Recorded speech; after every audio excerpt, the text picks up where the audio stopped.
ಈ ಈ ಒಂದು ಕಾರ್ಯಕ್ರಮದ NSS ಸಂಚಾಲಕರಾದಂಥ ಶ್ರೀ ನಿಂಗಪ್ಪ ಕುಗ್ಗಿಹಾಳ್ ಸರ್, ಈ ಕಾರ್ಯಕ್ರಮದ ಮುಂಭಾಗದಲ್ಲಿ ಕುಳಿತಿರುವಂಥ ಎಲ್ಲ ಬೋಧಕೇತರ ಸಿಬ್ಬಂದಿ ವರ್ಗದವರು, ವಿದ್ಯಾರ್ಥಿನಿ. ಸೊ ನಿಮಗೆಲ್ಲ ಗೊತ್ತಿರೋಗೆ ನಾವಿಲ್ಲಿ ಸೇರಿರುವ ಉದ್ದೇಶ ಏನು ಅಂತಂದರೆ ಬಾಲಕಾರ್ಮಿಕ ವಿರೋಧಿ ದಿನ. ಇದನ್ನು say no to child labour, ಇದನ್ನು ಅಂತಾರಾಷ್ಟ್ರೀಯ ಮಟ್ಟದಲ್ಲಿ, ರಾಷ್ಟ್ರೀಯ ಮಟ್ಟದಲ್ಲಿ ಯಾವ ರೀತಿ ಕಾನೂನುಗಳಿದ್ದಾವೆ, ಯಾವ ರೀತಿ ಒಡಂಬಡಿಕೆಗಳಿದ್ದಾವೆ, ಯಾವ ರೀತಿ ಟ್ರೀಟೀಸ್ ಇದ್ದಾವೆ, ಅಗ್ರಿಮೆಂಟ್ ಇದ್ದಾವೆ, ಇವನ್ನೆಲ್ಲ ನಾವು ಈಗಾಗಲೇ ನೋಡಿದ್ದೀವಿ. ಈಗ ನಾವು ಮುಖ್ಯವಾಗಿ ಇದರಲ್ಲಿ ಗಮನಿಸಬೇಕಾದಂಥ ಅಂಶ ಏನಂತಂದರೆ, ಬಾಲಕಾರ್ಮಿಕರ ಆಚರಣೆ ಚಾಲ್ತಿಯಲ್ಲಿ ಬಂತು ಅಂದರೆ ಯಾವ ಹಕ್ಕುಗಳ ಉಲ್ಲಂಘನೆ ಆಗುತ್ತೆ ಅದನ್ನು ನಾವು ಈಗ ಗಮನಿಸಬೇಕಾದಂಥ ಒಂದು ವಿಚಾರ. ಸೊ ಯಾವ ಹಕ್ಕುಗಳ ಉಲ್ಲಂಘನೆ ಆಗುತ್ತಪ್ಪ ಅಂತಂದರೆ, ಈಗ ಪ್ರತಿಯೊಬ್ಬ ಮಕ್ಕಳಿಗೂ ಕೂಡ ಉಚಿತ ಶಿಕ್ಷಣ ಮತ್ತು ಕಡ್ಡಾಯ ಶಿಕ್ಷಣ ಅನ್ನೋದು ನಮ್ಮ ರಾಜ್ಯ ನೀತಿ ನಿರ್ದೇಶನ ತತ್ವಗಳಲ್ಲಿದೆ, ಮೂಲಭೂತ ಹಕ್ಕುಗಳಲ್ಲಿದೆ.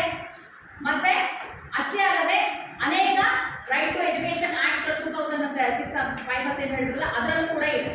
ಸೊ ಏನಂತಂತಂದರೆ, ಈಗ ಆರ್ಟಿಕಲ್ 46 ಏನಿದೆ, ಎಲ್ಲ ಮಕ್ಕಳಿಗೆ ವೀಕರ್ ಸೆಕ್ಷನ್ಸ್ ಇರೋರಿಗೆ 45 ಅಲ್ಲಿ ಏನಿದೆ ಕಡ್ಡಾಯ ಶಿಕ್ಷಣವನ್ನು ಕೊಡಬೇಕು ಅಂತ ಹೇಳ್ತಾರೆ. ಸೊ ಅದನ್ನು 2002ರಲ್ಲಿ 86ನೇ ತಿದ್ದುಪಡಿ ಮೂಲಕ ಮೂಲಭೂತ ಹಕ್ಕುಗಳನ್ನಾಗಿ ಕೂಡ ಮಾಡಿದ ಮೇಲೆ ಏನಾಯಿತು, ಉಚಿತ ಶಿಕ್ಷಣ ಸಿಗ್ತಾ ಇದೆಯಾ? ಸೊ ಉಚಿತ ಶಿಕ್ಷಣ ಸಿಕ್ಕಿಲ್ಲ ಅಂತಂದರೆ ಅದಕ್ಕೆ ನಾವು ಏನು ಮಾಡಬೇಕು ಅನ್ನೋ ಒಂದು ಪ್ರಶ್ನೆ ಅರೈಸ್ ಆಗುತ್ತೆ. ಸೊ ಏನು ಮಾಡಬೇಕಂತಂದರೆ, ಈ ರೀತಿಯಾದ ಅರಿವು ಕಾರ್ಯಕ್ರಮಗಳನ್ನು ಹಾಕ್ಕೊಳ್ಳೋದು ಅಥವಾ ಈ ರೀತಿಯಾದ ದಿನಾಚರಣೆಯನ್ನು ಆಚರಿಸೋದ್ರ ಮೂಲಕ ಮಾಡೋದು, ಮತ್ತು ವೈಯಕ್ತಿಕವಾಗಿ ಕೂಡ ನಮ್ಮ ಕೊಡುಗೆ ಕೂಡ ಅದಕ್ಕೆ ಅತಿ ಅವಶ್ಯಕವಾಗುತ್ತೆ. ಸೊ ಎಲ್ಲೆಲ್ಲಿ ಈಗ ನಮಗೆ ಏನಂತಂದರೆ ಚೈಲ್ಡ್ ವೆಲ್ಫೇರ್ ಪ್ರೋಗ್ರಾಮ್ಸ್ ಮಾಡೋದಕ್ಕೋಸ್ಕರ ಚೈಲ್ಡ್ ವೆಲ್ಫೇರ್ ಡಿಪಾರ್ಟ್ಮೆಂಟ್ಸ್ ಕೂಡ ಇದೆ, ವೆಲ್ಫೇರ್ ಡಿಪಾರ್ಟ್ಮೆಂಟ್ಸ್ ಕೂಡ ಇದೆ. ಸೊ ಅವರು ಕೂಡ ಇದಕ್ಕೆ ಕೈ ಜೋಡಿಸ್ತಾ ಇದೆ. ಸೊ ಇದರಿಂದ whether the children is facing the child abuse ಅಂದ್ರೆ ಏನು, ದೌರ್ಜನ್ಯಕ್ಕೆ ಒಳಗಾಗ್ತಾ ಇದ್ದಾರೆ ಮಕ್ಕಳು, ಇದರಿಂದ ಅದು ಕೂಡ ಪ್ರಶ್ನೆ ಅರೈಸ್. ಹೌದು, ಚೈಲ್ಡ್ ಅಬ್ಯೂಸಿಗೆ ಒಳಗಾಗ್ತಾ ಇದ್ದಾರೆ. ಯಾವ ರೀತಿಯ ಚೈಲ್ಡ್ ಅಬ್ಯೂಸಿಗೆ ಒಳಗಾಗ್ತಾ ಇದ್ದಾರೆ? ಫಿಸಿಕಲ್ ಅಬ್ಯೂಸಿಗೆ ಮಕ್ಕಳು ಒಳಗಾಗ್ತಾ ಇದ್ದಾರೆ.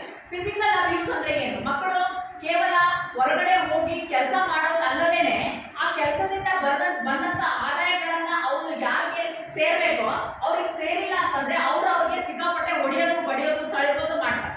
ಸೊ ಇದೇನಂದ್ರೆ ಫಿಸಿಕಲ್ ಅಬ್ಯೂಸ್ ಆಗ್ತಾ ಇದೆ. ಸೊ ಇದು ನಿಲ್ಬೇಕು.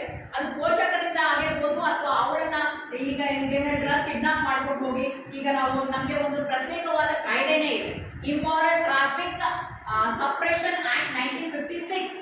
ಸೊ ಏನಂದ್ರೆ buying and selling of human beings.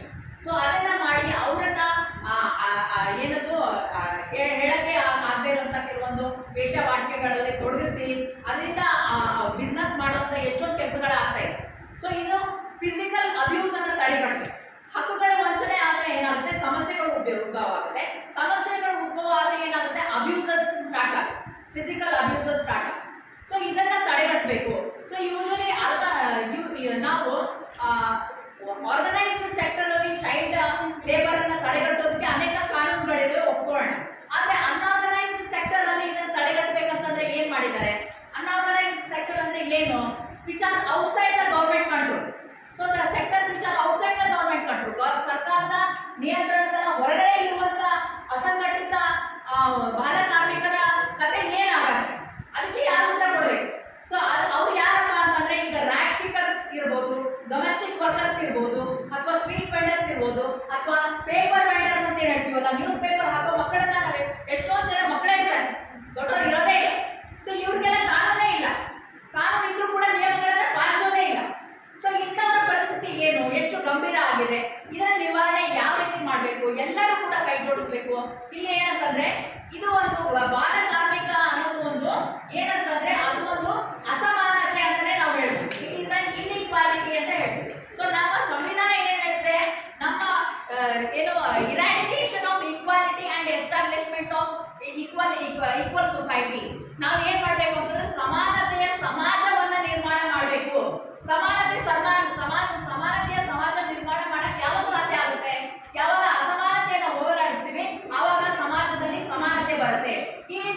for women, special protection for children, special protection for SC/ST, special protection for backward classes.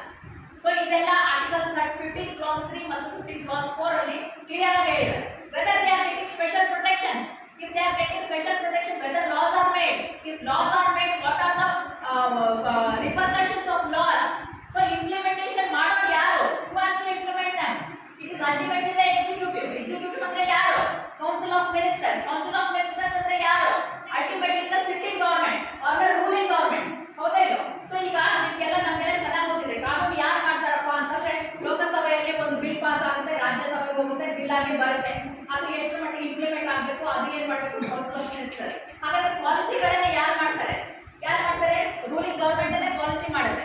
ಅದರಲ್ಲೂ ಮುಖ್ಯವಾಗಿ ಯಾರಂದ್ರೆ ಕೌನ್ಸಿಲ್ ಆಫ್ ಮಿನಿಸ್ಟರ್ಸ್ ಪಾಲಿಸಿ ಮಾಡ್ತಾರೆ.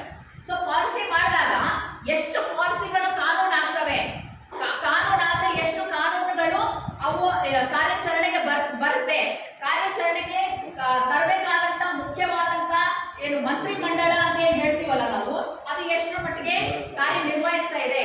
ಸೊ ಅದಕ್ಕೆ ಯಾರ್ಯಾರು ಧ್ವನಿ ಎತ್ತಬೇಕು, ಎತ್ತುತ್ತಾ ಇದ್ದಾರೋ ಇಲ್ವೋ, ಇದೆಲ್ಲವೂ ಕೂಡ ನಾವು ಪ್ರಾಕ್ಟಿಕಲ್ ಪಾಯಿಂಟ್ ಆಫ್ ವ್ಯೂ ನೋಡ್ಬೇಕಾಗುತ್ತೆ. ಸೊ ಎಲ್ಲ ಥಿಯರಿಟಿಕಲ್ ಹೇಳೋದು ತುಂಬಾ ಸುಲಭ, ಆದ್ರೆ ಪ್ರಾಕ್ಟಿಕಲ್ ಅನುಷ್ಠಾನಕ್ಕೆ ತರೋದೇನಿದೆ ಅದು ತುಂಬಾ ಕಷ್ಟಕರವಾದಂತ ಕೆಲಸ ಆಗಿರುತ್ತೆ. ಸೊ ಈ ಎಲ್ಲ ಕಾನೂನು ನಿಯಮಗಳು ಅಲ್ಲದೇನೆ ಅಂದ್ರೆ child labour prohibition and regulation act 1986 ಅಲ್ಲದೇನೆ, ಸಂವಿಧಾನದಲ್ಲಿ ಅಲ್ಲದೇನೆ ಇನ್ನು ಕೆಲವೊಂದು ಕಾನೂನುಗಳಿದಾವೆ ಪ್ರತ್ಯೇಕವಾಗಿ ಬಾಲ ಕಾರ್ಮಿಕರನ್ನ ನಿಷೇಧಗೊಳಿಸುವಂತವು. ಅವು ಯಾವ ಅಂತ ನಾನು ನಿಮಗೆ ಹೇಳಕ್ಕೆ ಇಷ್ಟಪಡ್ತೀನಿ. ಅವು ಯಾವ ಅಂದ್ರೆ ನೋಡ್ರಿ, ಎಂಪ್ಲಾಯ್ಮೆಂಟ್ ಆಫ್ ಚಿಲ್ಡ್ರನ್ ಆಕ್ಟ್ 1938 ಅವಾಗೇನೆ ಎಂಪ್ಲಾಯ್ಮೆಂಟ್ ಆಫ್